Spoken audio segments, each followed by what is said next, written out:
తాకట్లో ఉన్న మీ బంగారాన్ని విడిపించి ఆ రోజు ఆన్లైన్ రేటుకి కొంటాం. Sharma gold company. అందరికీ నమస్కారం. నా పేరు మాధురి. ఈరోజు మనతో పాటు ఉన్నారు ప్రముఖ జ్యోతిష్య వాస్తు పండితులు సుభాష్ శర్మ గారు. నమస్కారం గురువు గారు. గురువు గారు, రావి చెట్టుకి సంబంధించి చాలా సందేహాలు ఉన్నాయండి. అయితే రావి చెట్టుని శనివారం రోజు మాత్రమే తాకాలి, మిగతా రోజుల్లో తాకూడదు అంటారు. అలాగే రావి చెట్టు చుట్టూ తిరిగినట్లయితే మనకి సంతానం కలుగుతుంది, వివాహాలు కాని వాళ్ళకి వివాహం జరుగుతుంది అంటూ ఉంటారు. అది అసలు ఎంతవరకు నిజం అంటారు? తప్పకుండా తెలియజేస్తారమ్మా. ముందుగా ప్రేక్షకులందరికీ శ్రీమాత్రే నమః, శ్రీ గురుభ్యో నమః. వృక్షరాజాయ విద్మహే వరప్రదాయ ధీమహి తన్నో వృక్షరాజ ప్రచోదయాత్. మనకు సనాతన ధర్మంలో మన గొప్పతనం ఏంటి అంటే నమ్మకం. మీన్స్ మనం చెట్టుని పూజిస్తాము, పుట్టని పూజిస్తాము, రాయిని పూజిస్తాము, నీటిని పూజిస్తాము, పంచభూతాలతో సహా అన్నింటినీ మనం పూజిస్తాం. పశుపక్షాదులను కూడా పూజించేటటువంటి తత్వం మన సనాతన ధర్మంలో మాత్రమే ఉంది. ఎందుకు ఈ ధర్మం వచ్చింది, అసలు దీని వెనక ఉన్నటువంటి రహస్యం ఏంటి అంటే మనం మూలాలు తెలుసుకుంటే ఎందుకు ఇది వచ్చింది అనేటటువంటి తెలుసుకోవచ్చు.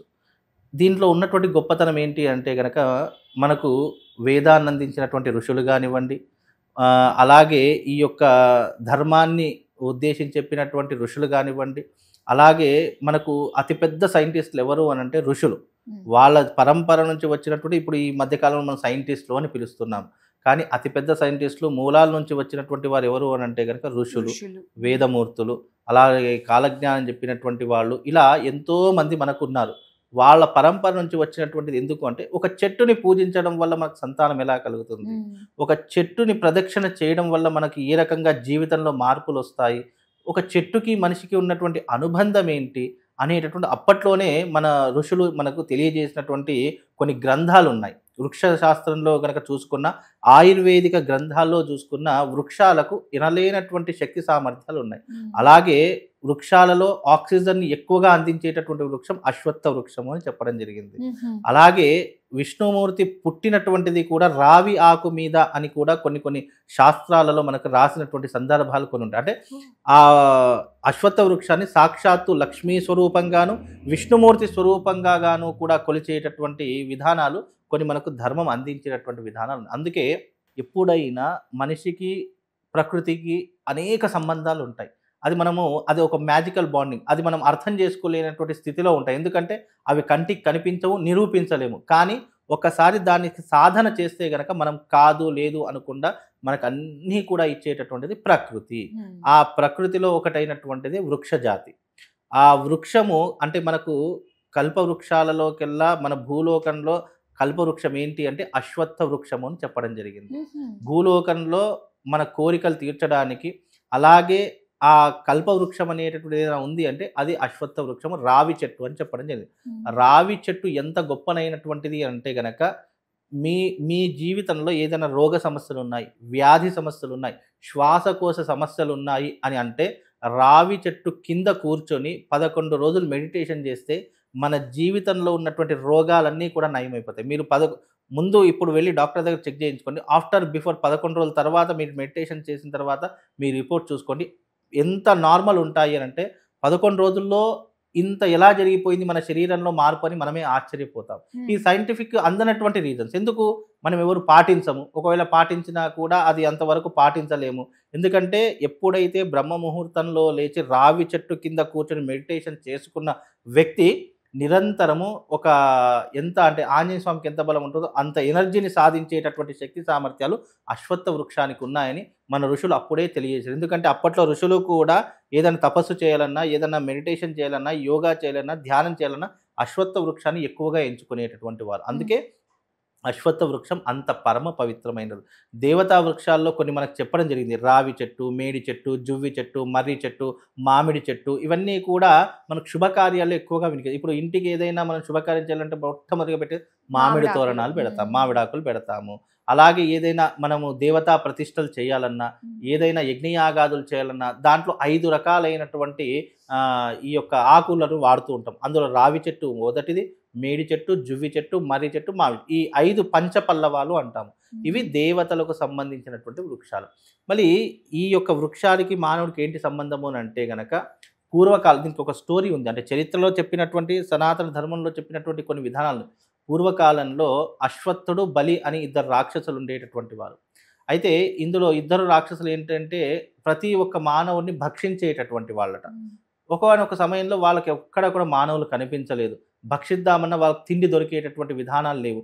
అలాంటి సమయంలో ఇద్దరు రాక్షసుల్లో ఏం చేసేటటువంటి వాడు అంటే అశ్వత్థుడు అనేటటువంటి వాడు ఆ యొక్క వృక్షము అంటే ఒక చెట్టులాగా మారిపోయాడు. అదే ఇప్పుడు మనం పీల్చుకున్నటువంటి రావి వృక్షము. ఆ రావి వృక్షం. బలి అనేటటువంటి వాడు ఏం చేసేటటువంటి వాడు అంటే మానవులు ఎవరైనా కనిపిస్తే ఆ రావి చెట్టు దగ్గర కూర్చోమనేవాడు. ఇక్కడ కూర్చో, నీ కోరికలన్నీ తీరుతాయి, కాబట్టి ఇక్కడ కూర్చుకొని నీ కోరికలన్నీ చెప్పుకో, నీ కష్టాలన్నీ తీరిపోతాయని బలి అక్కడ ప్రతి ఒక్క వ్యక్తిని అక్కడ తీసుకొని కూర్చోబెట్టేవాడు. కొంత సమయానికి ఏమయ్యేది, ఆ అశ్వత్థ వృక్షము అమాంతము ఆ మనిషిని మింగేసేట, అంటే ఆకలి తీర్చుకునేటటువంటి విధానాలు ఏర్పడ్డాయి.